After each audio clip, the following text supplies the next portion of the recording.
Big Brother, mainstream media, government cover-ups. You want answers? Well, so does he. He's Alex Jones on the GCN Radio Network. And now, live from Austin, Texas, Alex Jones. It is Friday, the 20th day of May, 2011. We're going to be live here again for at least the next 3 hours. If you'd like to comment on the ongoing budget battles, global austerity being forced by the bankers, the Dominique Strauss-Kahn situation, do you think it's a setup?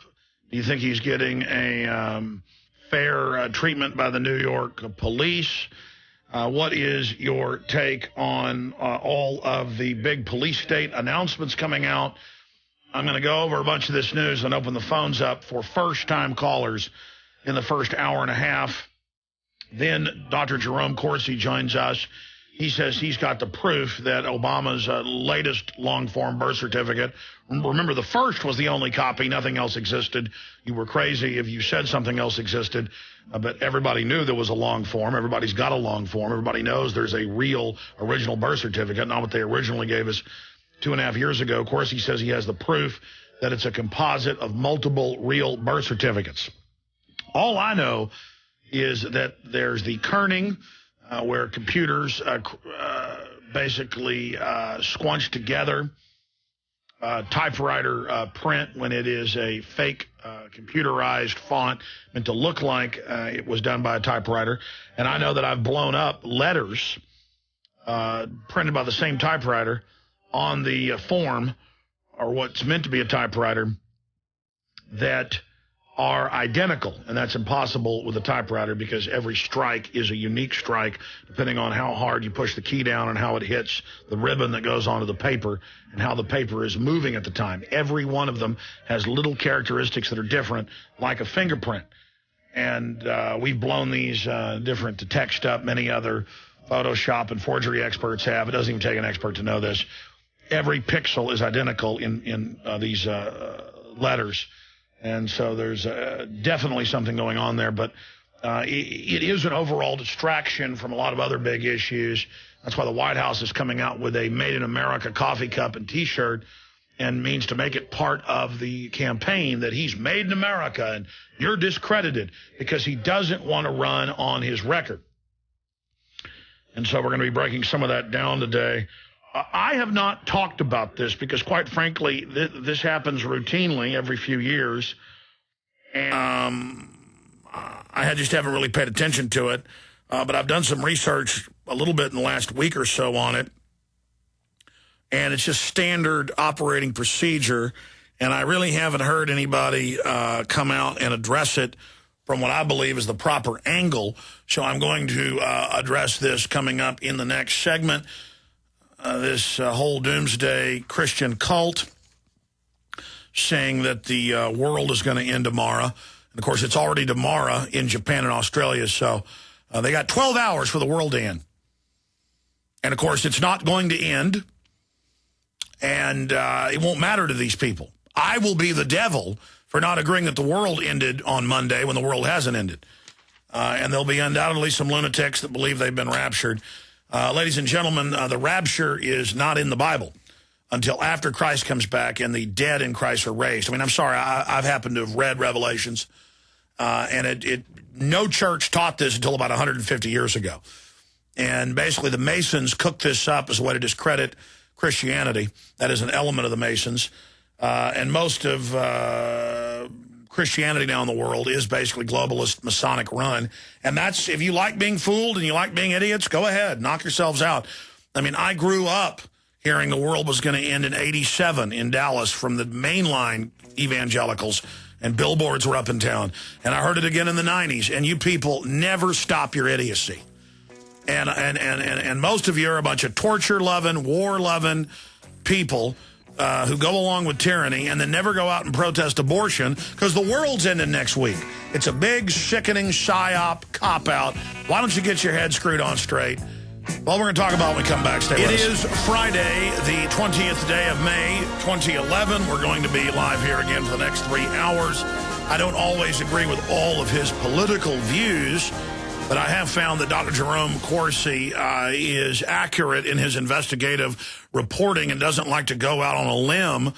And the many times I've interviewed him dealing with the whole birth certificate issue, he's never said he was 100% one way or the other. He now says he is, and also has proof that they basically inserted this fake composite birth certificate into the stacks a month after Governor Abercrombie in Hawaii said he couldn't find it in the archives. Very interesting. And that he has proof that it's a composite, and he'll be joining us today. He was on other radio shows the last 2 days saying that he would start releasing this information on Friday. So we'll see if he's ready to do that on this broadcast in 1 hour and 25 minutes from now. And then our once-a-week visit with Bob Chapman of the International Forecaster, looking at geopolitical developments and the global and domestic economy system. I will open the phones up coming up at the bottom of the hour for first-time callers. Then when Chapman's on with us, it'll be a free-for-all, but people will never get a chance to get in. And the regulars, which are great folks, but they sit there waiting by their phone to dial in and generally plug something. And it just isn't informative radio a lot of times. So first-time callers that want to talk about the issues that we're going to raise or actual news items. If you got a tractor for sale, folks, we're not going to be able to have you on air. We don't screen phone calls, but a lot of times that gets taken advantage of. Okay, not giving the number out yet, but I do want to hear from everybody.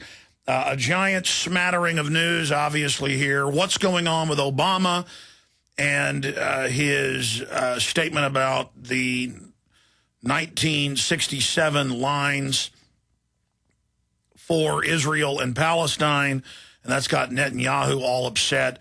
Presidents have done this before. This is a political football, and they just keep Palestine in this endless process while Israel expands its borders, and that is what you're going to see continue on from this point. But basically, Obama's trying to position himself with PR and fluff, just like he told the American people he was going to end the war, stop the torture, close Guantanamo Bay, hire no lobbyist, take no Wall Street money, and it's been 180-degree difference. It'll be the same thing on this front. So Israel getting all freaked out and running around, pulling their hair out, that's all a bunch of theater. The Israeli lobby is one of the biggest funders of Obama. This is all complete 100% theater, okay? End of story. The Palestinians aren't going to get any land. You watch. The settlements will expand. Regardless of where you stand on this issue, that's the facts. We'll be going over that a little bit later. Also, 5 shot dead in Syrian protests, more of that unrest intensifying. China is now the biggest buyer of gold in the world, followed up by countries like Mexico. And, of course, major universities all over the world are buying gold. We're going to be going over that. Fox News is hyping that they're going to explain to us why Anwar al-Awlaki at the time on the news wanted for the crimes of 9/11, a known globalist intelligence asset who runs all the major patsy attacks. Anwar al-Awlaki, now they have more details of radical imams' lunch at the Pentagon. Notice they say radical. They've been calling him number 3 or number 2 or number 1 terrorist now that bin Laden's dead. He was number 3 before bin Laden was reportedly dead, the 9th death of bin Laden, according to mainstream media. But now he's just a radical imam. He was at these secret meetings at the Pentagon, but he was just a radical imam. And while they've got a report coming out tonight that is going to debut the secrets of al-Qaeda, the secrets of 9/11. And, of course, that's getting you ready for the million-plus documents in bin Laden's rat hole. Where, of course, they're going to have how they carried out the attacks and how it was done. We've seen this before, and it was done on September 11th, 9.5 years ago. Remember, if you go back and pull the news articles up from the time or see my film Road to Tyranny made about 6 months after 9/11, you'll see the mainstream news articles in the newscast where they said not 1, but 2 magical passports, undamaged. These hijackers are onboard aircraft going 550 miles an hour. They go into the plane. The planes go into the building, and on their person are the passports, and their bodies are basically turned into dust. They reported no body parts were found, bigger people, period, in the towers. than about an inch long, finger bones and things like that. But these passports were made of the same stuff as Thor's hammer, the center of a dying sun or a black hole. I mean, indestructible, unstoppable. They're now trying to study the passports to put armor on Abrams tanks that is impenetrable to even nuclear missiles. This is stuff that Superman's laser vision can't see through or beam through. This is stuff that they, well, I mean, undoubtedly, it's Thor's hammer. Okay? I mean, seriously. This is believable. Not one, but two passports, undamaged, go, I mean, and the government reported this and said they had them on record. So it's true. Government doesn't lie. Questioning government is a conspiracy theory. Okay? Never question anything the government says to be a good American. The Founding Fathers said, trust government, do what it says, trust everything they say, give the government total power, and have no Bill of Rights. Okay?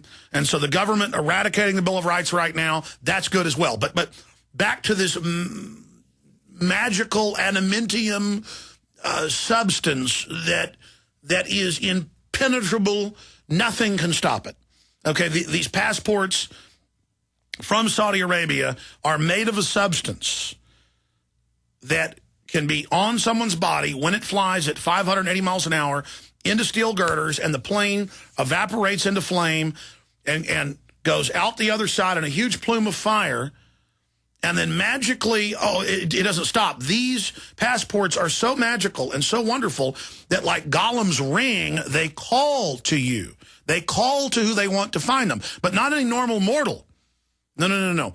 The ring calls out only to FBI agents. So the magical Thor's hammer material passports go out of the building, down to the ground, and then once they're on the ground in feet of dust and millions of papers everywhere, the FBI that day finds not one but two of the shards of Thor's hammer. And again, it calls out to them psychically, and they go to it and they have it. But it doesn't stop there. Magically, multiple hijackers' bags got stuck in the machines and had all the admissions of how they did it in them. And cars and vans with airline outfits and wire cutters and how they were going to do it. It was all there. I believe it. I believe this Fox News report coming out tonight. And I believe that they got all this data from inside bin Laden's rat hole there in Pakistan. I'm sorry, his palace, where he had the shootout with his Navy SEALs, and then they dumped his body in the ocean, but he didn't have a shootout with the Navy SEALs and didn't use the wife as a shield. And the helicopter blew up, and the witnesses all over the neighborhood said that the men got on board, then the plane blew up. The helicopter, those Navy SEALs won't be talking about how nobody was inside, will they? But again, Nixon didn't lie to us, Bill Clinton, George Bush. I will not put up with it, questioning government anymore, okay? All over the news, and they have articles about how do we stop conspiracy theories. There's a big Wall Street Journal article that came out a few days ago where they describe myself as a fire-breathing libertarian who is very dangerous, and it goes on at the end of the article to say, how do we stop these people? And Bill Clinton has come out with a ministry of truth for government to shut down websites and information they don't agree with. And they've also, Paul Watson, an extremist at prisonplanet.com, has written an article, Government Orders YouTube to Censor Protest Videos. And lawsuits are being filed dealing with this. And now you don't get your YouTube taken down because of content copyright violation. In fact, I'll show folks a document cam shot of this very reasonable government action. This content is not available in your country due to government removal request. So I think this is really great news. That Cass Sunstein's announcing they want to shut down people that question government because they're evil. And Bill Clinton's calling for it, and Media Matters is calling for it, and I think that's what America's all about. Okay, good. Because there are people out there that question that these passports were forged in the heart of a dying sun like Thor's hammer. Indestructible. And they always return to the hand of the user.